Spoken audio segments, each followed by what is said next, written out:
After 18 months of talks and nearly 2 decades of war, the US and the Afghan Taliban have just signed a long-awaited deal aimed at paving the way to peace and the departure of foreign troops. Now, the leader of the Taliban delegation, Mullah Abdul Ghani Barda, and the US envoy for peace in Afghanistan, Zalmay Khalilzad, signed the agreement in Doha, watched by dignitaries including the US Secretary of State and foreign ministers from Qatar and Pakistan. Under the deal, the US and NATO say that they'll pull out all foreign troops within 14 months if the Taliban honours its part of the agreement, and that includes a 135-day initial period to reduce violence. Both sides have also agreed to exchange as many as up to 6,000 prisoners. Now, the US Secretary of State Mike Pompeo says the agreement is a crucial first step towards peace. This agreement will mean nothing, and today's good feelings will not last if we don't take concrete actions on commitments and promises that have been made. When it comes down to it, the future of Afghanistan is for Afghans to determine. The US-Taliban deal creates the conditions for Afghans to do just that. Here's our take. Here's our take on what steps by the Taliban will make this agreement a success. First, keep your promises to cut ties with al-Qaeda and other terrorists. Keep up the fight to defeat ISIS. Osama Bin Javaid is our correspondent following events for us from that signing of the deal in Doha. A long time in coming. It was on and off for, well, many times over the 18 months, Osama. There must be a sign of relief from diplomats there. Well, absolutely. As you heard the US Secretary of State saying that the United States will not fight in perpetuity in the graveyard of empires. That is how the United States saw its presence in Afghanistan. That is something that the Afghan Taliban wanted to end. And it looks like that is what has been achieved in Doha after months of wrangling and negotiations. This is a process which started 10 years ago when Mullah Muhammad Omar was still in charge of the Taliban. But now, finally, after the office of the Taliban was opened in 2013 rather, in Doha, they have inked this agreement. According to this agreement, all sides will have to abide by their respective terms.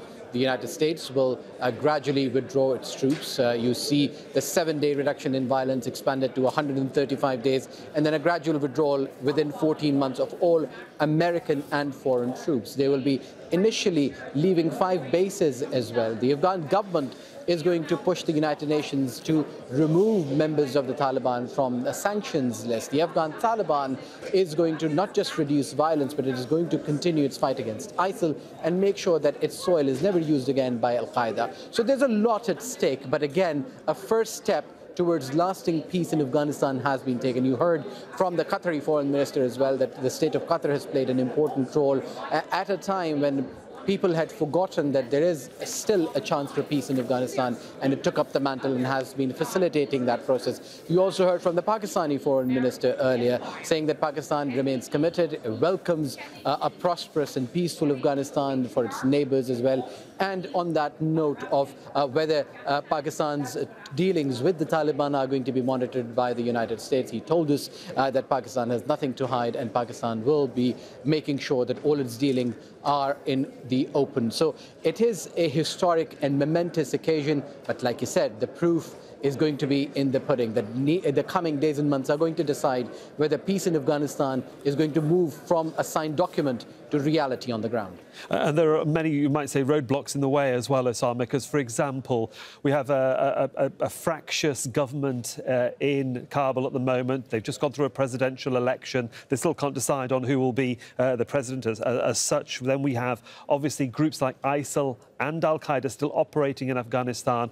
The bigger questions will be how this agreement works, in how the US and Taliban work together to defeat these militant groups or terror groups, as they're often described, and how they can manage to bring the government to the negotiating table and get the government in Kabul and the Taliban to talk to each other. Many hurdles. Absolutely. So to quote the Defense Secretary of the United States, who said there are known knowns and unknown unknowns. And this is where we're at. Yes, it is a momentous occasion. Yes, it is historic that they've signed this agreement. But again, the Islamic Emirate of Afghanistan is the name by which the Taliban calls itself, and they still want to use that name. That has been a sticking point. They don't recognize the Afghan government as a legitimate government and say that it's been propped up by occupying forces. They see this as a victorious occasion where they say this is an agreement to end the occupation of Afghanistan. Is the 5,000 release number of prisoners, 5,000 on the Taliban side and 1,000 soldiers that are being held by the Taliban are going to be released? What are going to be the modalities of sharing power? Remember, this is not in Afghanistan, which was in 2001. It is 2020. Afghanistan has moved on. And that is something that many analysts are going to be watching, how these situations take place on the ground. The Taliban says that it still controls 70% of territory on the ground. I asked the Taliban delegation that it is often said that the government holds the day and the Taliban holds the night, and he laughed and said that was in the past. Taliban holds the day and the night in Afghanistan. Osama, of course, we'll get more analysis from you as the day progresses. Let's cross over to the US now, where our correspondent Alan Fisher is standing by in Washington, D.C. This is a huge foreign policy success for President Trump. He is obviously going to run with this in what is an important year for him. Big tick in the box, and he needed a foreign policy success. You remember that he essentially put all his eggs in the North Korean basket in the first 2 years, how the two leaders there had written wonderful letters to one another, Donald Trump saying that they fell in love. Here he's promised that he will start to withdraw American troops. And that certainly seems to be the goal here. At the moment, there's around 12,000 there. Donald Trump has been speaking for years about taking troops out of Afghanistan. He believes that while it was right to go into Afghanistan, that they have been there too long, and that is certainly a view shared by many Americans and not just Trump supporters. If these interlocking agreements, as Mike Pompeo describes them, works, then the United States will start withdrawing troops within the next 100 days or so, down from 12,000 to about 8,600, and that number will continue to decrease. Now, put that in perspective, during the surges that we saw in Afghanistan, when the United States was seeking a military victory, there was about 120,000 US military personnel in the country, so down significantly in that period. There has been criticism of this agreement. There are Republicans who are worried. They believe that the Taliban have made promises in the past and simply not delivered. I think Mike Pompeo was speaking directly to them in his news conference in Doha just in the last 20 minutes or so, when he said, we know exactly who we are dealing with. So finally, this administration seems to have got a deal over the line. You'll remember that back in September, there was the possibility that the Taliban was going to go to Camp David, the presidential retreat in Maryland. That was around the weekend of the 9/11 anniversary. Many people thought that was incredibly bad timing, tone deaf by the Trump administration. That perhaps played a part in the role in Donald Trump suddenly cancelling the talks, although there was the death of an American soldier in the country at that time. And he said that the deal could be done. He might never do a deal with the Taliban, but we know behind the scenes in Doha, with the State Department, with the envoy, those discussions continued, and that took us to the point where we are today. For the moment, Alan, thank you. Of course, we'll come back to you for more reaction from the US. In Afghanistan, of course, President Ashraf Ghani welcomed the possible end of the war, but also cautioned that discussions between the Taliban and his government were ongoing. Our agenda for discussion with the Taliban will be wider than their discussions with the United States.